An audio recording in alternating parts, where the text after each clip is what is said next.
Hello student, welcome back to Chemistry Chrome YouTube channel.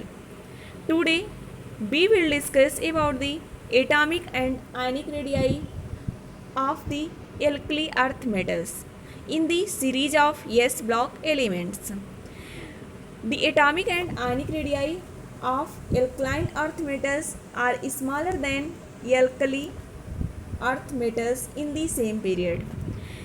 Alkali atomic radii और ionic radii की जो definition है वो कहती है the distance between the nucleus to outermost cell electron. Nucleus से लेके आउटर मोस्ट सेल के बीच की जो भी डिस्टेंस होती है वही उसकी क्या होती है, एटॉमिक रेडियाई और आयनिक रेडियाई होती है। अगर आप कंपेयर करें एल्कलाइन अर्थ मेटल्स और एल्कली मेटल्स यानी ग्रुप फर्स्ट एलिमेंट में, तो alkaline earth metals group second element की जो एटॉमिक और आयनिक रेडियाई होती है वो क्या होती है, स्मॉलर होती है, छोटी होती है। ऐसा इसलिए होता है क्योंकि जो इफेक्टिव न्यूक्लियर चार्ज अथवा जो भी न्यूक्लियर चार्ज है वो इंक्रीज कर जाता है एल्कलाइन अर्थ मेटल्स में। विद इन ग्रुप अगर आप बात करें तो एटॉमिक और आयनिक रेडियाई दोनों इंक्रीज करती है, एटॉमिक नंबर इंक्रीज करने के साथ साथ ग्रुप में जैसे जैसे आप ऊपर से नीचे आ रहे हैं तो एटॉमिक नंबर भी आपकी इंक्रीज कर रहे हैं और आयनिक और एटॉमिक रेडियाई भी क्या होते हैं, इंक्रीज होते हैं। शार्ट में आप याद रख सकते हैं on going down the group atomic and ionic radii increases. Group में जैसे आप ऊपर से नीचे आते हैं दोनों इंक्रीज करती हैं। इसका पहला कारण हो सकता है नंबर ऑफ सेल इंक्रीजेज, क्योंकि सेल्स की जैसे जैसे एटॉमिक नंबर बढ़ रहे हैं उसी के साथ साथ जब आप उसका इलेक्ट्रॉनिक कॉन्फ़िगरेशन करते हैं तो वहाँ जो इलेक्ट्रॉन्स हैं वो एक नए सेल्स में इंटर करने लगते हैं। यानी सेल्स की नंबर अगर आप बढ़ेगी तो न्यूक्लियस से आउटर मोस्ट सेल के बीच का जो डिस्टेंस है वो भी बढ़ेगा। अगर वो भी बढ़ेगा तो आपकी एटॉमिक रेडियाई और आयनिक रेडियाई भी इंक्रीज करेगी। नेक्स्ट पॉइंट है शिल्डिंग और स्क्रीनिंग इफेक्ट भी क्या करता है, इंक्रीज करता है।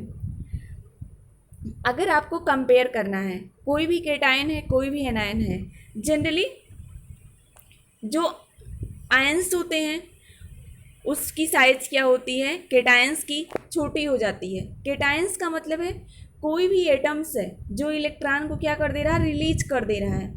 अगर रिलीज इलेक्ट्रॉन को कर दे रहा है तो उसकी एक सेल्स की संख्या क्या हो जाती है, कभी कभी कम हो जाती है। अगर इलेक्ट्रॉन जैसे आपका मैग्नीशियम है, मैग्नीशियम में से अगर आप 2 इलेक्ट्रॉन्स निकाल दे रहे हैं 282, जब आप उसमें इलेक्ट्रॉन इंटर्स करेंगे जो लास्ट वाला सेल है वो क्या हो जाता है, निकल जाता है Mg+2 में। यानी जब भी आप उसका केटायन बनाते हैं तो केटायन की साइज ऑलवेज स्मॉलर होती है उस पेरेंट एटम्स से। लेकिन अगर आप एनायंस कोई मिल गया तो एनायंस की साइज क्या होती है, ऑलवेज जो भी एटम्स है उसके कंपेयर में एनायंस की साइज क्या होती है, लार्जर होती है। क्योंकि एनायंस कोई तभी फॉर्मेशन होगा जब आप उसमें नया इलेक्ट्रॉन इंटर करा देंगे। जैसे Cl- है, कोई और अदर आप आयंस ले लीजिए, Cl- आपका एक एनायन है। इसी अकॉर्डिंग एनायंस का मतलब है कि आप इलेक्ट्रॉन उसको दे रहे हैं। अगर इलेक्ट्रॉन उसको दे रहे हैं तो क्या हो जाएगा, आपका साइज बड़ी हो जाएगी, तो उसके लिए और आपको सेल्स की संख्या बढ़ानी पड़ेगी। तो आप यहाँ पे जो मोस्ट इम्पॉर्टेंट पॉइंट है इसको याद रखेंगे। कहीं कहीं आपसे पूछा जा सकता है, एक आपको कोई केटायन दे दिया और उसी का पेरेंट एटम दे दिया, जैसे कि आपका Mg+2 दे दिया और Mg दे दिया, पूछ लिया कि इस दोनों में साइज का क्या ऑर्डर होगा। तो आप ऑलवेज याद रखेंगे कि जो एटम्स है यानी मैग्नीशियम है उसकी साइज क्या होगी, बड़ी होगी देन कंपेयर आप Mg+2 की। लेकिन अगर वहीं पे कोई एनायन होता और उसका एटम्स दिया होता तो एनायन की साइज क्या हो जाती, बड़ी हो जाती। क्योंकि आप ऑलवेज याद रखेंगे एनायंस का मतलब है कि इलेक्ट्रॉन उसमें इंटर कर रहा है, जबकि केटायंस का मतलब है कि इलेक्ट्रॉन निकल रहा है। अब आगे आते हैं, अगर आपको कंपेयर करना है ग्रुप फर्स्ट और ग्रुप सेकेंड में, यानी आपको एल्कली मेटल्स और एल्कली अर्थ मेटल्स में अगर आपको कंपेयर करना है तो आप देखेंगे जो ग्रुप फर्स्ट एलिमेंट है एल्कली मेटल्स उनकी साइज क्या है, बड़ी है देन ग्रुप सेकेंड एलिमेंट्स के। अगर आप एटॉमिक रेडियस और आयनिक रेडियस की बात करते हैं, फॉर एग्जांपल आप देख सकते हैं, आप थर्ड पीरियड के एलिमेंट्स को लीजिए, सोडियम है मैग्नीशियम है। सोडियम क्या है आपका, ग्रुप फर्स्ट एलिमेंट है, मैग्नीशियम क्या है, ग्रुप सेकेंड एलिमेंट है। अब सोडियम का एटॉमिक नंबर कितना है, 11 है, मैग्नीशियम का क्या है, 12 है। सोडियम का आप इलेक्ट्रॉनिक कॉन्फ़िगरेशन कर रहे हैं, 3s1 आ रहा है, मैग्नीशियम का 3s2 आ रहा है, यानी सेल्स की संख्या दोनों में क्या है, बराबर है, इक्वल्स आ रही है।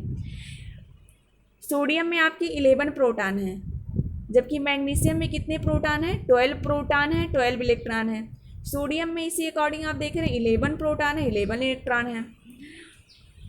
इस अकॉर्डिंग आप फोर्थ पीरियड में आ जाएंगे, यहाँ से आप पोटेशियम ले लेंगे, कैल्शियम ले लेंगे।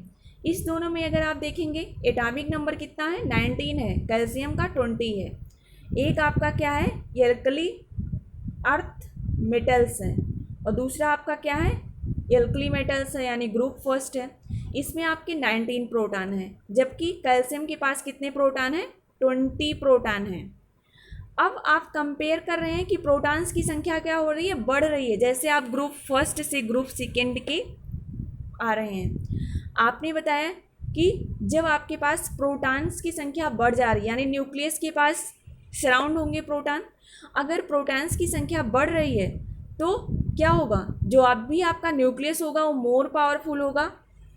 अगर आपका न्यूक्लियस मोर पावरफुल है तो इलेक्ट्रॉन जो भी आउटर मोस्ट सेल में है उसको क्या करेगा, अपनी तरफ खींच लेगा। अगर इलेक्ट्रॉन को अपनी तरफ बहुत ताकत से खींचेगा तो क्या होगा, उसकी साइज क्या कर देगा, छोटी हो जाएगी।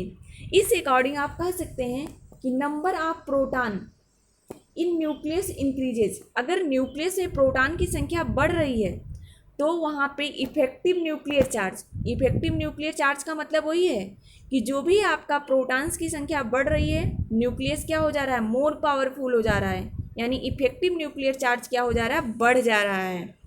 अगर इफेक्टिव न्यूक्लियर चार्ज आपका बढ़ जा रहा है और न्यूक्लियस मोर पावरफुल हो जा रहा है, इलेक्ट्रॉन को ईजिली आउटर मोस्ट सेल में से अपनी तरफ खींच रहा है, तो साइज क्या हो जाएगी, यहाँ पे डिक्रीज हो जाएगी। इसीलिए ग्रुप फर्स्ट और ग्रुप सेकेंड एलिमेंट में जब भी आप कंपेयर कर रहे हैं तो इफेक्टिव न्यूक्लियर चार्ज यानी न्यूक्लियस में जो भी प्रोटॉन्स के नंबर हैं वो बढ़ रहे हैं। अगर ऐसा हो रहा है तो क्या हो जाएगा, आपका साइज छोटी हो जाएगी ग्रुप एल्कलाइन अर्थ मेटल्स की, ग्रुप सेकेंड एलिमेंट्स की, in the compare of group first elements की। इसी अकॉर्डिंग अगर आपको Na+Mg+2 में कंपेयर करना हो, सोडियम और मैग्नीशियम में साइज का ऑर्डर पूछा जाता है, पोटेशियम और कैल्शियम में पूछा जाता है, तो आप पहले काउंट कर लीजिए कि नंबर ऑफ इलेक्ट्रॉन्स कितने हैं, नंबर ऑफ प्रोटॉन्स कितने हैं। अगर आप नंबर ऑफ प्रोटॉन्स काउंट कर लिए, नंबर ऑफ इलेक्ट्रॉन्स काउंट कर लिए, तो आप साइज का जो भी क्वेश्चंस होगा आप उसको ईजिली सॉल्व कर सकते हैं। इसके प्रीवियस वीडियो में आपने जाना इलेक्ट्रॉनिक कॉन्फ़िगरेशंस क्या होती हैं, उसकी फिजिकल प्रॉपर्टीज़ क्या होती हैं, मेल्टिंग पॉइंट क्या होता है, बॉइलिंग पॉइंट क्या होता है, और सब आप नेक्स्ट लेक्चर में जानेंगे कि इसके में आयोनाइजेशन एनर्जी क्या होती है, हाइड्रेशन एंथैल्पी का ऑर्डर क्या होता है, केमिकल प्रॉपर्टीज़ क्या होगी। Thanks for watching this video. Please like, share and subscribe to my channel.